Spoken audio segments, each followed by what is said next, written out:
Şu an tüp fiyatları bu son 20 gün içerisinde son gelen zamlarla beraber 680 TL perakende tüp fiyatı. Çok ciddi şekilde yani yüksek fahiş fiyatlardır. Yani tüp tüketen kesimler de hep kenar kesimlerdir, fakir fukaradır. Yani atıyorum zengin olan zaten hali hoş olan zaten doğalgazlı evdedir. Bugün bir doğalgaz faturasına bakıyorsunuz bir ay tüketimde kombiyi yakıyor bir ay boyunca. Atıyorum sıcak sudur, tüptür.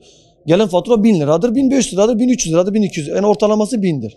Bugün bir tüpe bakıyoruz 680 lira neredeyse 700 lira. Son 20 gün içerisinde tüpe 40 lira 50 lira yakın zam attılar 50 lira. Yani 620 diye 600'e veriyorduk mesela. Şu anda 680 lira 680'e tüp satamıyoruz.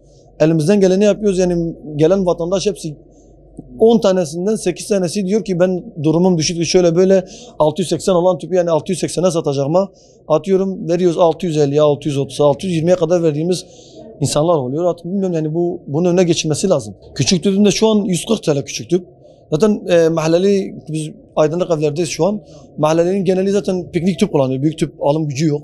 Fiyat düşmesi için şimdi demin bizim bir esnaf arkadaşım da dediği gibi yani bu ÖTV KDV'si çok yüksekti. Şimdi doğalgaz sadece doğalgazı kullan bir ay boyunca tüpü yak, sadece tüpü.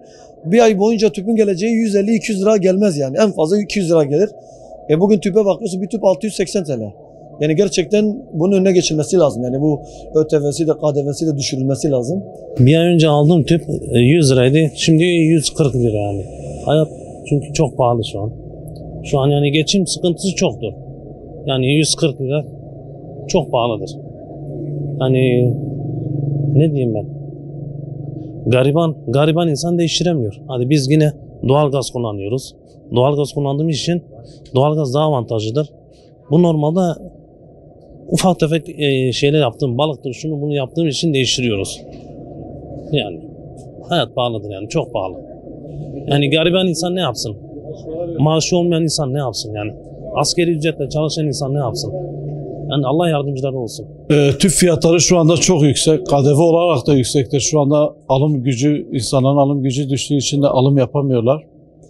Doğalgazda KDV oranı %1'dir. Tüpün KDV'sini de %1'e çevirirlerse insanlar daha güzel, daha fazla da tüp kullanabilir.